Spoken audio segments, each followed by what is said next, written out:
Welcome to Straddled Events. On this channel, we bring you the truth. Sometimes the truth is quite ugly, unbearable, and you just don't want to deal with it. But on this channel, you're gonna get it anyway. You are straddled the fence of good versus evil, right versus wrong. And on this channel, we're gonna tell you to do better. Please like, dislike, subscribe, and share the videos. Now let's go.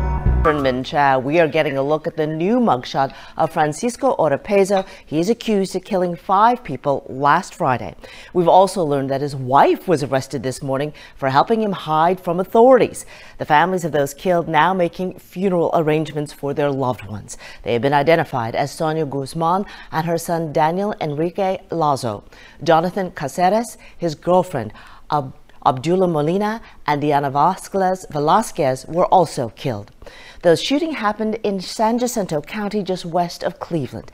The suspect was located and captured at his aunt's home in the town of Cut and Shoot, just 20 minutes from the crime scene. We have live team coverage with Ugochi Iloka at the San Jacinto County Jail, where Oropesa is being held, and Michelle Choi at the Montgomery County Jail, where his wife is in custody. Ugochi, let's start with you, and there's been an update from officials. Yeah, Sherman, within the last hour, we've heard from law enforcement, a source here that says that Oropesa is cooperating with investigators, but also says he doesn't seem to care about the arrest, citing he's showing no remorse in his demeanor. Take a look. This is a brand new mugshot of 38-year-old Francisco Oropesa.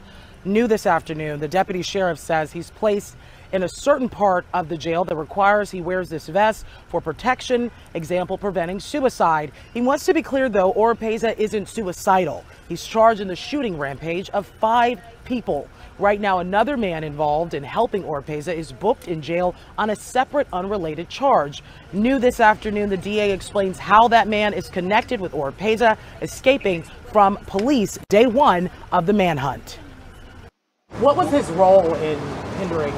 The investigation so far indicates that he was assisting Mr. Oropesa in fleeing the neighborhood where the crime took place.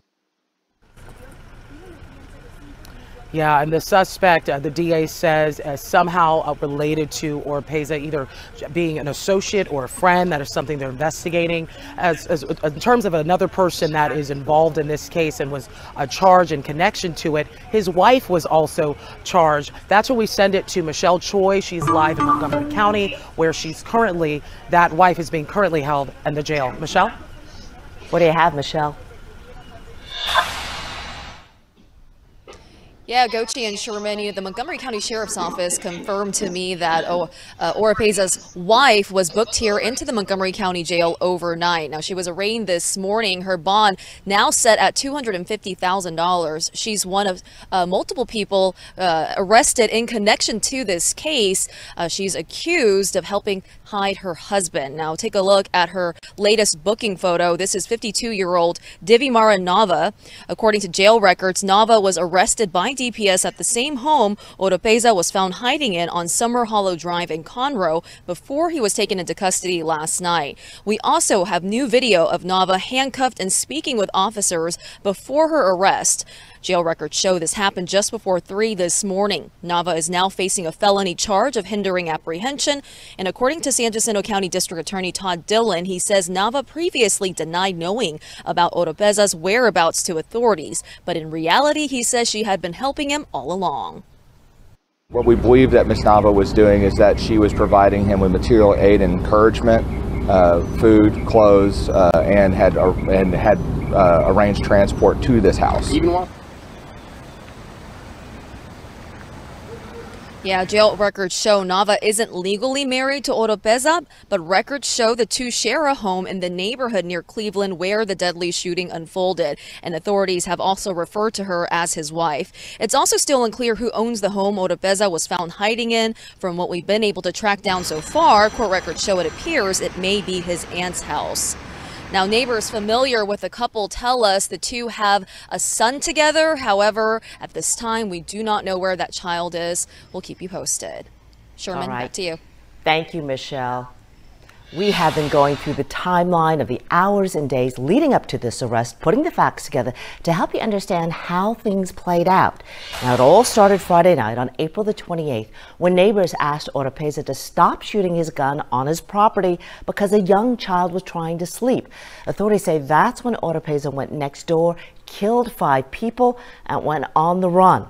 On April 30th, law enforcement announced a joint $80,000 reward between the FBI and the governor's office to generate tips in the case. We told you about those tips starting to come in, and the next day on May 1st, there were at least 2 reported sightings, but none of that panned out.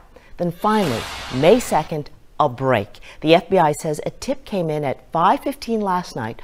Oropesa was still nearby, hiding at his aunt's house in the town of Cut and Shoot, just 20 minutes away from the crime scene. Law enforcement agencies swooped in and arrested Oropesa just over an hour later at 6:30 p.m. We will, of course, continue following this story online at khou.com. You can read more about the arrest of Oropesa and his wife. All right, let's take a break from all the news and take